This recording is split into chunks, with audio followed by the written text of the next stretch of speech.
Hey everyone, welcome back to the channel. If you are new here, don't forget to subscribe and turn on notifications. Last time we covered the basics of CRISPR-Cas system, and today we are moving into CRISPR screening, and we are going to cover these questions, how it works, the main strategies, and the experimental formats. So these slides and this presentation will give you the big picture. So the first question is that what is CRISPR screening? And h- here maybe you have encountered this phrase forward genetic screening. What does this mean? This means that you have a phenotype, you know a phenotype, and you want to see which genes are correlated to that phenotype. And CRISPR screening is a high throughput method to link genes with phenotypes by systematically turning gene off or on. When we talk about knockout, we actually doing a loss of function in the cell. And when we do CRISPR activation, we are doing a gain of function procedure. So this is another keywords that you need to know, LOF and GOF. The whole concept of procedure is that you introduce a massive library of guide RNAs or gRNAs, those sgRNA or spacers we discussed in the previous video. Each sgRNA targets a different gene. After that, the cells exposed to some kinds of selection pressure. So this pressure could be a drug or nutrient deprivation, or even we can sorting by fluorescent marker, sorting the cells. After that, we sequence the surviving cells to see which sgRNAs are over or under represented. Those enriched or depleted sgRNAs point us directly to the genes that drive the phenotype. Generally, we have two formats for CRISPR screening. One of them is arrayed screening, and another one is pooled screening. Each of them have some pros and cons. In arrayed screening, here each sgRNA is tested in its own well, like 96 well plates. This makes them precise and compatible with many readouts, so you can use imaging techniques or qPCR for them. But as you can see here, it's not very, it's not good for high throughput screening. It's just for low throughput screening, but it's precise. Another negative side of this is that they are very expensive and very time consuming compared with the pool screening. And here you can see the pool screening. In pool screening, um, you mix all the sgRNA with a single population of cells. So this is much cheaper and highly scalable. So you can test thousands of genes at once, but there are some negative sides here. For example, they are limited to just phenotypes that are selectable. For example, survival or drug resistance or fluorescence markers for sorting them with flow cytometry or other tools.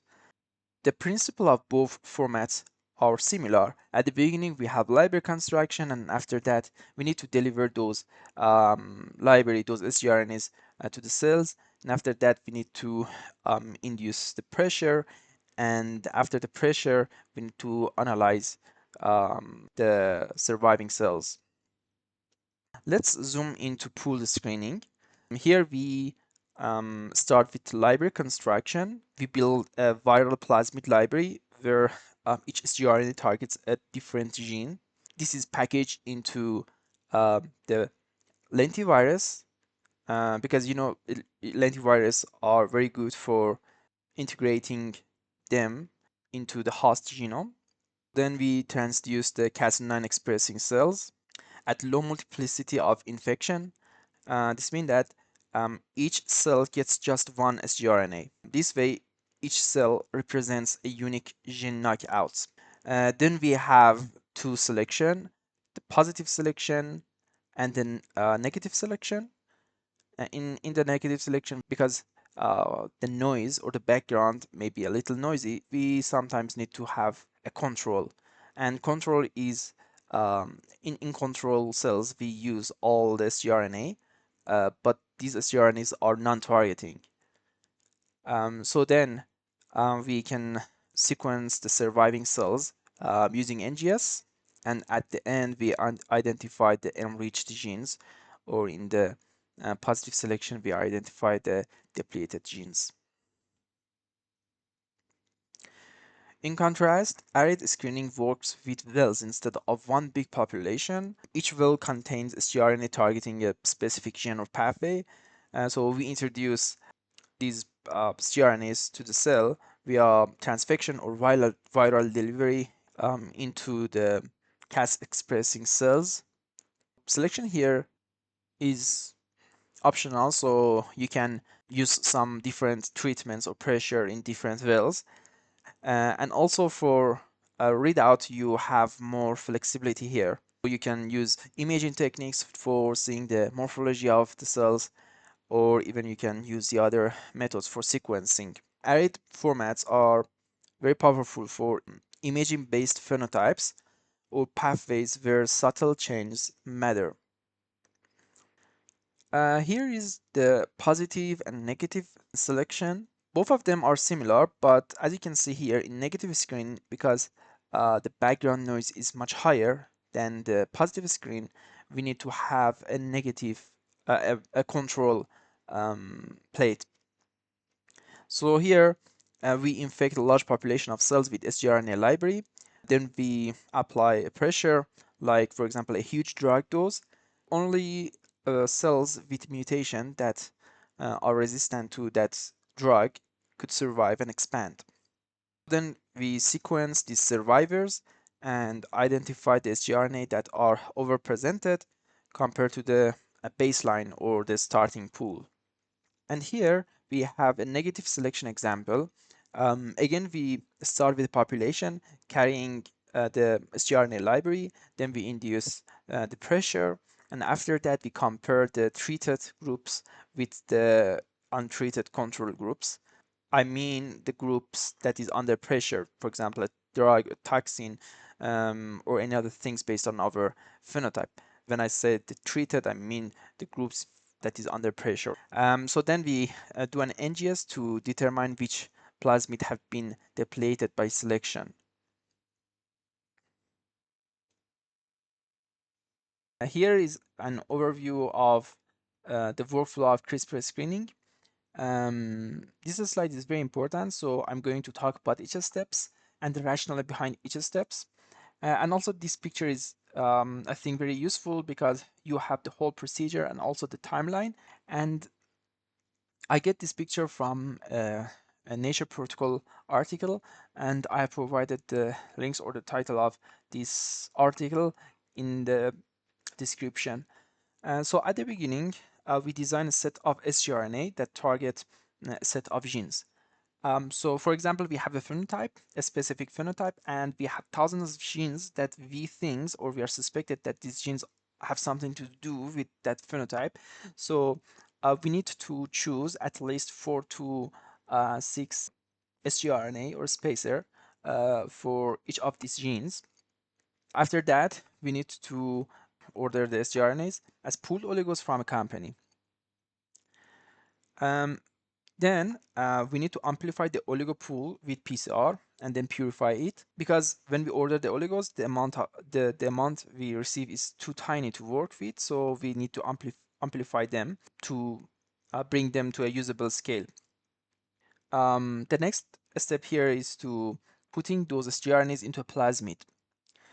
You know, in the sgRNA, in the library design, after designing the spacers, we need to add some flanks to the spacers. So these flanks are very useful because we need to fit in these spacers into a plasmid. So we cut open the plasmid backbone and insert the sgRNA sequences and then assemble them and purify the product. In the next steps, in the steps 18, we need to amplify the plasmid. The best way to amplify the plasmid here is to using bacteries, because using PCR is not very good here because the length of the sequence of this RNA and the plasmid are too long, so it's not a good idea to use a PCR that could increase the bias of the study. So we use bacteria here. We transform the pooled plasmid into bacteria and let the colonies to grow, and we then harvest the plasmid DNA. In the next step here, we need to sequence the plasmids.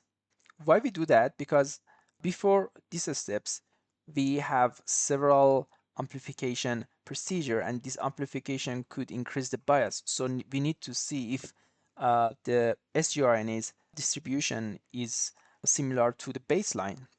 Actually, this is a quality control procedure. After that, we need to produce the lentiviruses. So we use human embryonic kidney cells to produce these lentiviruses with those plasmid and sgRNA. So we mix all of these, the lentiviral particle and the sgRNAs and the plasmid in cell culture. And after that, after 2 weeks, and with some procedure and with some reagents, we can have these lentiviruses. After the production of lentiviruses, we need to titre these lentiviruses. It's very important because it allows us to control the MOI, or multiplicity of infection, to ensure that most cells get only one sgRNA. In the next steps, we infect the target cell line at a low MOI, and then we use an antibiotic to select those successfully transduced cells. So then we expand the cell to maintain the library coverage. And after that, we induce our pressure related to our phenotype. And at the end of the selective pressure, we extract the genomic DNA and then amplify them using PCR. And then we perform NGS. Here, we need to recolon top sgRNAs for candidate genes individually. So we need to generate new lentiviruses and test them in focused experiment. We can use Western blot, we can use functional assays, we can use qPCR, or any other things to see if these sgRNAs actually have something to do with that phenotype. We do this because pooled screening can generate false positive, so this can induce a bias in our study. By validating our candidate genes, we can confirm that this sgRNA is correlated to that phenotype. So this was the end of this presentation. In the next video, I'm going to talk about the library design and also how to use a pre-made library. Thank you for your attention. See you in the next video.